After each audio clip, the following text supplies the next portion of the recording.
In the name of God, Father, Son, and Holy Spirit. Amen.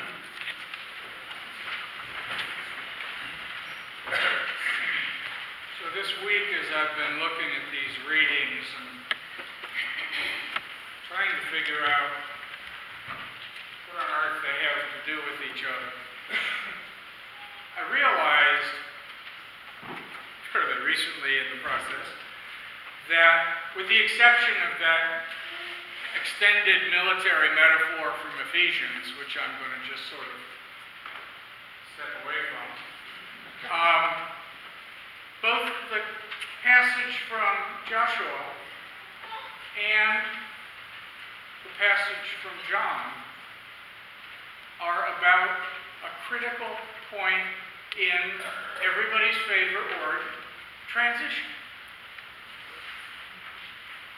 In John's Gospel, we are, thank you, coming to the end of what a colleague of ours, somewhat tongue-in-cheek, lovingly refers to as the month of bread.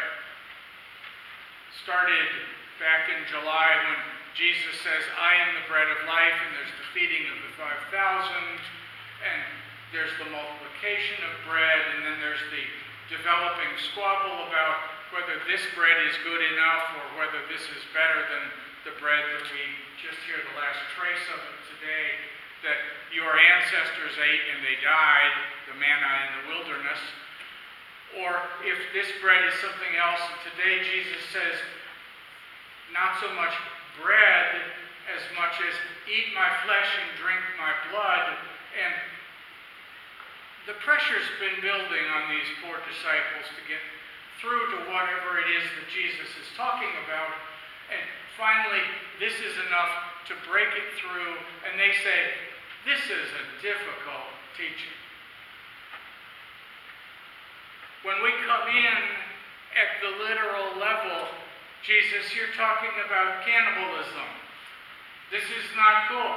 This is not only is this not cool because cannibalism is not cool, but blood and eating flesh violates all of the purity codes of Israel and nearly everybody else. But he's speaking within the context of Israel.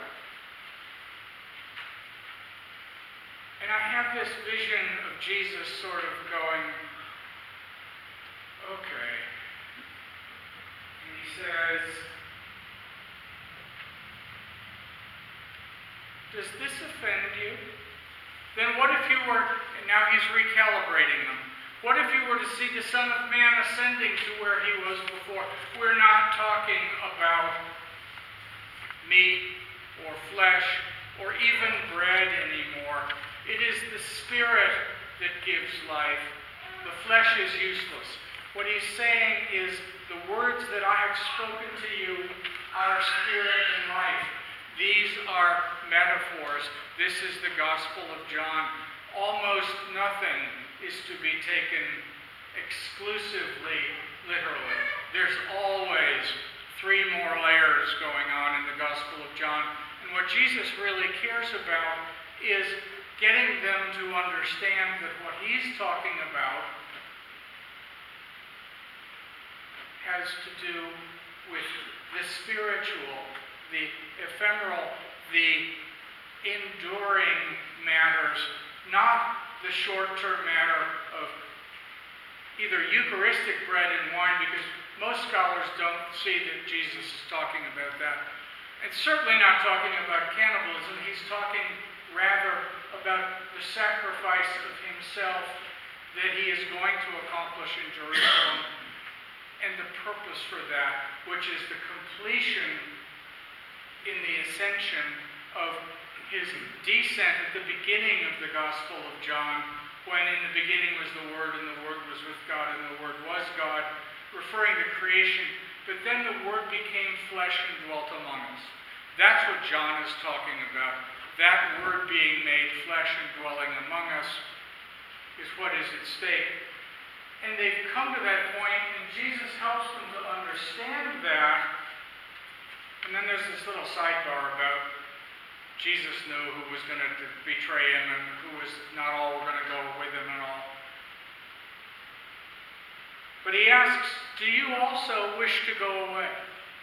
There's that moment of decision. There's that, we've come this far, do you want to keep going? Or do you want to stop and go to some other kind of understanding? And Simon Peter, uncharacteristically well treated in the Gospel of John, jumps up, leaps up. This is my favorite Simon Peter, ADHD Peter. Lord, to whom can we go? You have the words of eternal life. We have come to believe and to know that you are the Holy One of God. What else are we going to do? It's exactly the same situation that we see presented in Joshua in this reading. They've been through the wilderness.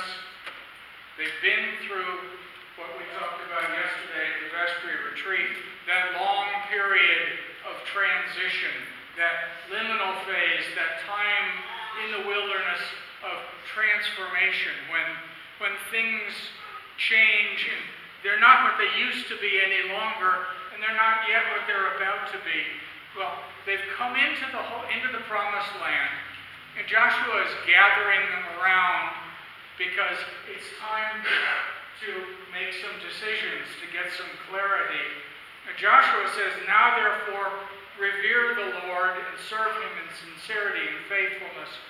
Put away all those other things you've been doing.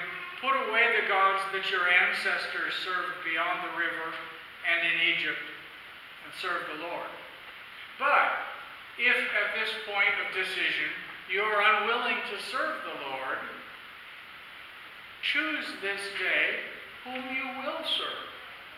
Choose this day whom you will serve, whether the gods your ancestors served in the region beyond the river, that would be Egypt, or in the wilderness, or the gods of the Amorites in whose land you are living. They've come in, and there were household gods and all that sort of stuff. But as for me and my household, we will serve the Lord. And the people answer, far be it from us that we should forsake the Lord. And then they have almost a perfect Deuteronomic recitation of what God has done for them. For it is the Lord our God who brought us and our ancestors up from the land of Egypt, out of the house of slavery, by the way, across the Red Sea, through the wilderness, who did those great works in our sight. He protected us along the way, drove out all the people, the Amorites. Therefore, we will serve the Lord, for he is our God. In both cases, we have the clarity of a decision-making moment.